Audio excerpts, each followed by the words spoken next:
Selamat datang di channel Saga Ayah Bola.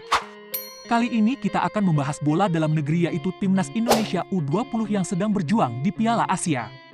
Timnas Indonesia U20 harus takluk di tangan Irak pada match pertama fase grup Piala Asia 2023. Walaupun bermain cukup baik, Timnas Indonesia tidak mampu membawa poin pertama. Penyelesaian akhir lagi-lagi menjadi masalah utama Timnas selama ini.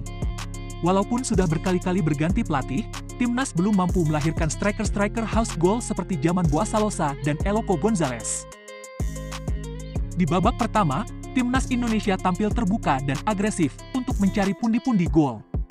Hasilnya, pertandingan baru berjalan 4 menit, Indonesia sudah memberikan ancaman melalui Hoki Caraka dengan memanfaatkan umpan tarik dari Ronaldo Kuateh, namun sayang bola masih bisa ditepis oleh kiper Irak.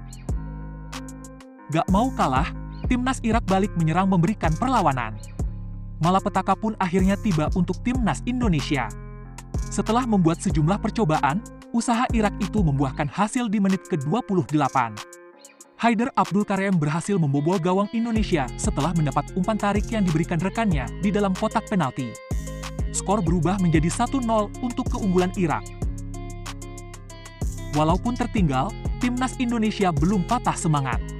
Anak asuh Shin Tae-yong mulai menambah serangan mereka. Beberapa kali membuat peluang, namun sayang Garuda Nusantara gagal menyelesaikan peluang tersebut. Terus diserang, akhirnya Timnas Irak melakukan kesalahan yang memberi keuntungan untuk Timnas Indonesia setelah Charbel Chamoun mendapatkan kartu merah karena menyikut Arhan Fikri. Walaupun begitu, sampai akhir babak pertama tidak ada gol yang tercipta lagi. Skor tetap 1-0 untuk keunggulan Irak. Di babak kedua, Timnas Indonesia yang unggul jumlah pemain langsung tancap gas untuk membalas ketertinggalan.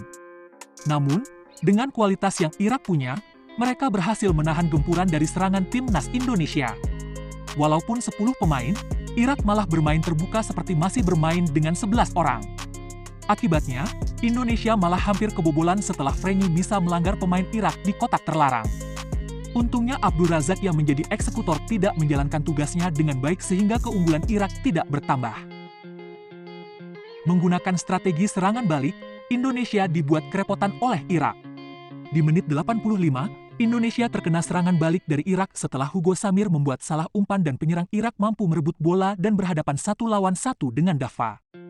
Kiper Timnas Indonesia itu mampu memberikan tekanan yang baik dalam duel 1 lawan 1. Sehingga sepakan Abdul Kareem hanya mengenai net gawang. Di akhir pertandingan, bukannya menyamakan kedudukan, Indonesia malah kebobolan. Kali ini gol dari Mohamed Jamel berhasil mengoyak gawang Indonesia, sehingga skor 2-0 menjadi hasil akhir dari pertandingan.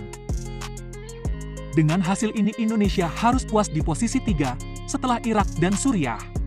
Walaupun begitu, masih ada kesempatan Indonesia untuk lolos perempat final.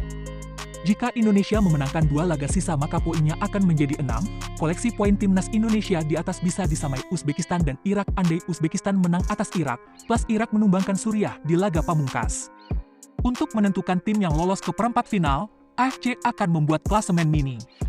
Di sana akan dihitung head-to-head antara ketiga tim tersebut.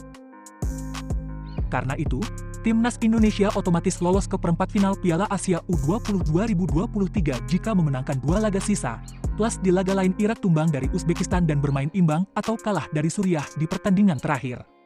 Lalu bagaimana jika Timnas Indonesia hanya mendapatkan 4 poin tambahan dalam 2 laga tersisa, semisal menang atas Suriah dan imbang kontra Uzbekistan?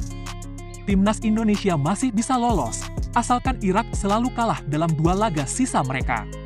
Namun, sebagai pendukung Timnas, Mimin Saga Ayah berharap Timnas Indonesia bisa melibas 2 laga sisa dan lolos ke perempat final.